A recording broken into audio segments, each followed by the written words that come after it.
Friends, around 2200 years ago, on the eastern coast of India, a king created a history whose biggest part survives today only in a few worn-out letters carved on the wall of a hill. No great empire exists today in his name. His story is not taught in detail in schools, and most Indians do not even know about him. But when historians read the inscription carved on the Hathigumpha cave near Bhubaneswar in Odisha, they slowly begin to see the image of a ruler who fought wars, built cities, constructed canals, patronized art and music, and tried to restore the honor of his kingdom that had once been taken away by the Mauryas. The name of that king was Maharajadhiraja Kharavela. But the biggest question is, if Kharavela was so important, then why is his story missing from the most popular chapters of Indian history? Was he really as powerful as the Hathigumpha inscription describes? Did he really challenge Magadha? Did he truly restore the lost glory of Kalinga? And in the end, how much do we actually know about his life? And how much is based only on historians' interpretations? This entire series will try to answer all these questions. But we will begin from the very point where we ended the previous episode. After the Kalinga War, Ashoka's life changed. He gave up the path of violence and adopted the policy of Dhamma. But one question is often left out of history books. Ashoka changed, but what happened to Kalinga? Did it remain weak forever? Did it lose its political power completely? Or was there still a spark hidden beneath those ashes? A spark that would one day light up the whole of eastern India once again? This is where today's story begins. The 3rd century BCE. The Kalinga War was over. Kalinga had now become a part of the Mauryan Empire. But the greatest weakness of any empire is that its strength is only as strong as its ruler. And after Ashoka, that weakness slowly began to appear. His successors neither had his political ability nor the strength to keep such a vast empire united. New threats were rising in the northwest. Many regions in the south were already largely independent. And in the east, Kalinga was waiting for the right opportunity. This is where historians point out something important. We have no evidence that Kalinga became independent in a single day.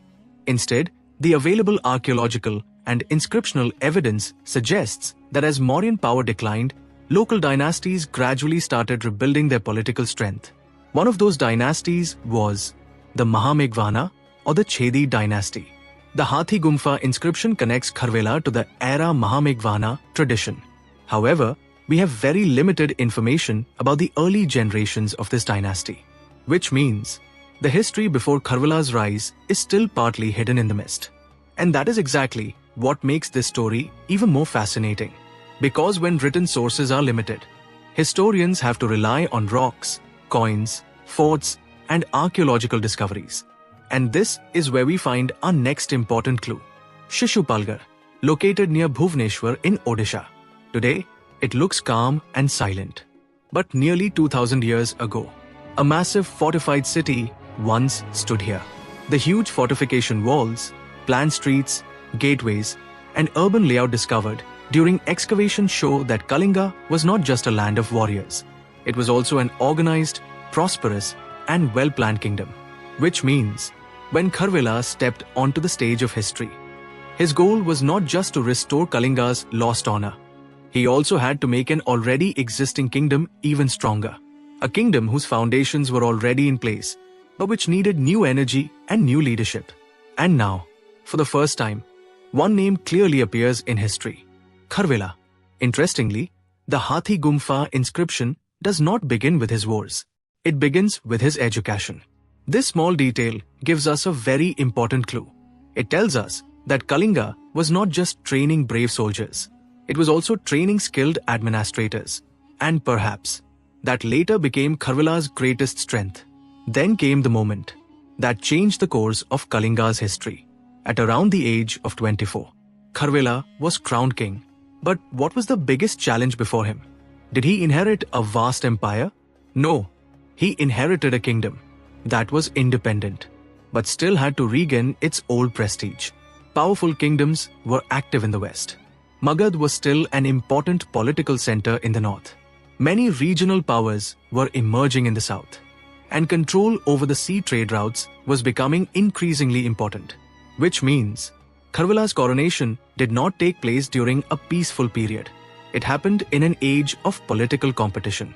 According to the Hathigumpha Inscription, in the very first year of his reign, his first major achievement was not a war. Instead, it was the rebuilding of his capital. The inscription says that he repaired the city's walls, gateways, and public structures that had been damaged by storms or other natural causes. Not only that, he also paid attention to reservoirs and public facilities. This shows that Kharavela understood one simple truth. If the capital was not strong, the kingdom could never be strong. First the city, then the economy, then the army, and only after that, expansion. This kind of thinking is considered the mark of a far-sighted ruler. According to the Hathigumpha Inscription, in the second year of his reign, Kharavela sent his army towards the west. The description is brief, but it raises many important questions. The very first question, why the west? If Kharavela's only goal had been revenge, then Magadha would probably have been his first target. But he chose a different path. This is where historians get a glimpse of his political vision. Instead of acting on emotions, he chose strategic priorities. The inscription mentions that, as his army marched westward, it affected the Rathikas and the Bhojkas. But this is where history becomes a little more complicated. Who exactly were the Rathikas and the Bhojkas? Were they independent republics, local rulers, or powerful communities under a larger kingdom? There is still no complete agreement on this question. Some historians believe they were influential political groups in the western Deccan, while others associate them with local ruling communities in the Maharashtra region. But almost everyone agrees on one thing.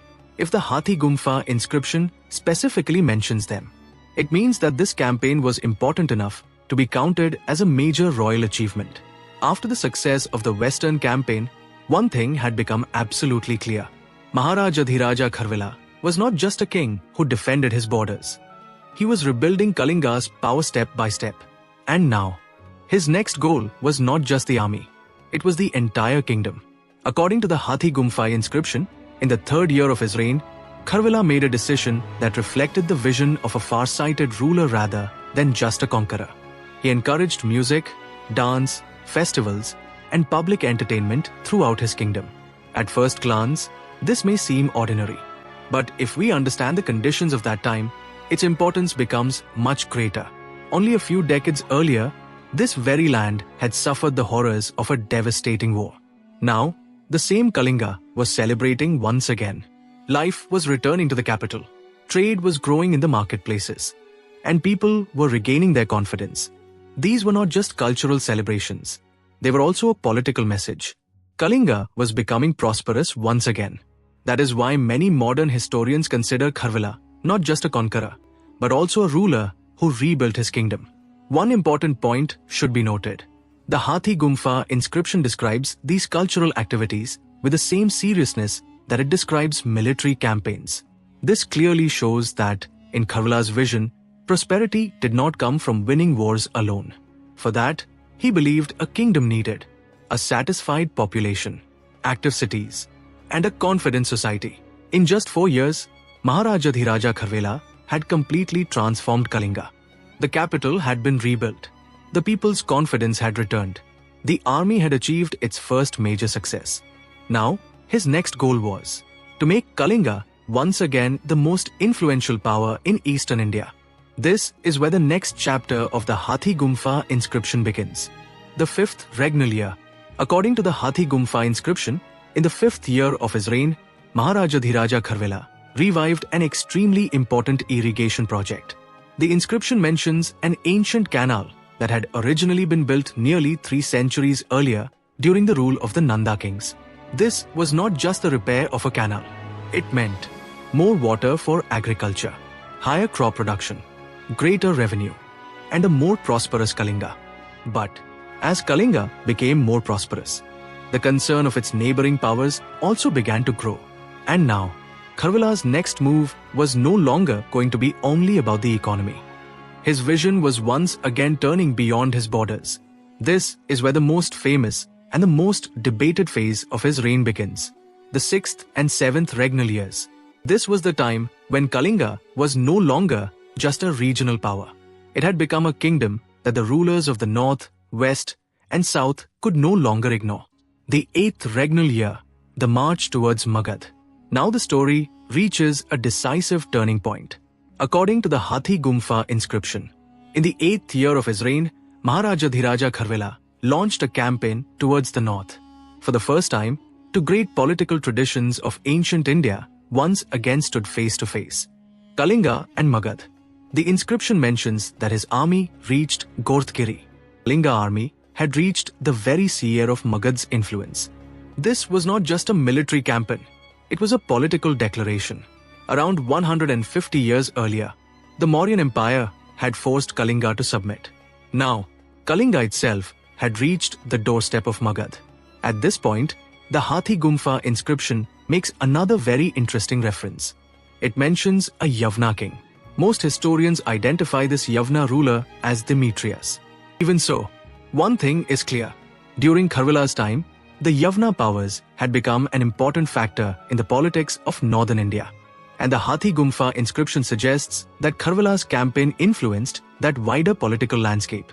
The 9th regnal year, according to the Hathigumpha inscription. In the 9th year of his reign, Maharajadhiraja Kharavela carried out grand construction works. The inscription mentions a magnificent royal palace or royal complex that was built at a great expense. This was not merely a display of royal luxury. In ancient India, the royal palace was also the center of administration.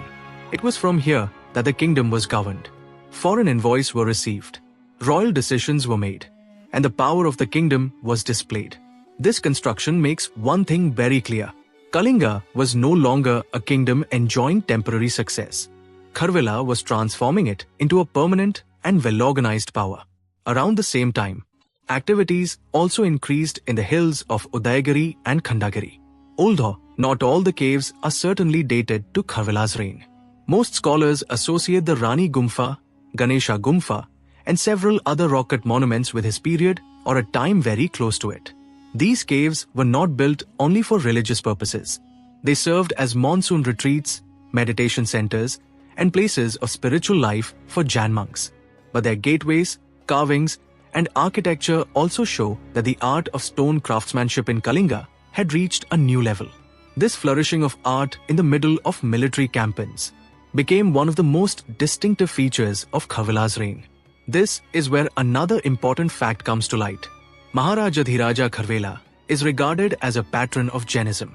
This information comes from the Hathigumpha inscription and the caves of Udayagiri and Khandagiri. But this does not mean that he suppressed other religious traditions. So far, no reliable inscriptional evidence has been found to prove that he launched any campaign against any other religion. For this reason, many modern historians also consider his reign to be an example of relative religious tolerance. About a decade ago, Maharajadhiraj Kharavela began his reign by repairing the broken fortifications of the capital. Now, his kingdom had an organized administration, a prosperous economy, a trained army, and a growing political influence across eastern India. This was the time when Kharavela began the most ambitious campaign of his reign. According to the Hathigumpha inscription, in the 10th regnal year, Maharajadhiraj Kharavela launched another campaign towards northern India. Although several words in this section are damaged, most historians agree that this campaign was part of the growing political and military activity moving in the direction of Magadha. Now the objective was not merely a display of power. Kalinga had established itself among those states that could influence the politics of northern India. The 11th regnal year, the inscription tells us that Kharavela continued his campaigns further. Some lines are so badly damaged that it is not possible to reconstruct the complete sequence of events. The 12th regnal year, Magadha and Brihaspatimitra. Now we reach the most famous lines of the Hathigumpha inscription. The inscription mentions that Maharajadhiraj Kharavela put pressure on Magadha, and the name of a ruler, Brihaspatimitra, appears. Here, the Hathigumpha inscription makes another extremely important claim. It mentions that Maharajadhiraj Kharavela brought back the image which, long ago, a Nanda ruler had taken away from Kalinga. If this account is correct, then this was not merely a religious event. It was a symbol of the restoration of Kalinga's self-respect. After the 12th and 13th regnal years, our sources about Maharajadhiraj Kharavela almost disappear. Neither does the Hathigumpha inscription give a detailed account of his final years, nor does any other contemporary source provide a complete account of the end of his life. We also do not know with certainty when he died, or how effectively his successor ruled. That means history has given us an extraordinary account of his rise, but his final chapter has been almost erased by the dust of time. That is why today, when a historian stands at the hills of Udayagiri and looks at the Hathigumpha inscription, he is not merely reading an inscription. He is trying to hear the voice of a king from almost 2200 years ago, a king who claimed to have restored the honor of Kalinga. Some lines of that inscription have broken away. Some words have been lost forever. But what remains is sufficient to help us understand this. Maharajadhiraj Kharavela was not merely a conqueror. He was a ruler who considered war, administration, irrigation, culture, religion, and public construction, all of these, as the foundations of state power. But history never stops. What happened to Kalinga after Kharavela? What happened to the future of the Yavana dynasty? Which new powers emerged in eastern India? Continuing this chronology, in the next episode, we will move towards the next important chapter of history. If you like this documentary, please like the video, do share your thoughts in the comments. And if you feel that there is any ruler or empire in Indian history that must definitely be included in this series, do suggest their name in the comments as well. If you have not subscribed to the channel yet, make sure to subscribe and press the bell icon so that you do not miss any chapter of this chronological journey through Indian history. I will meet you with the next chapter of Indian history. Until then, thank you. Jai Hind.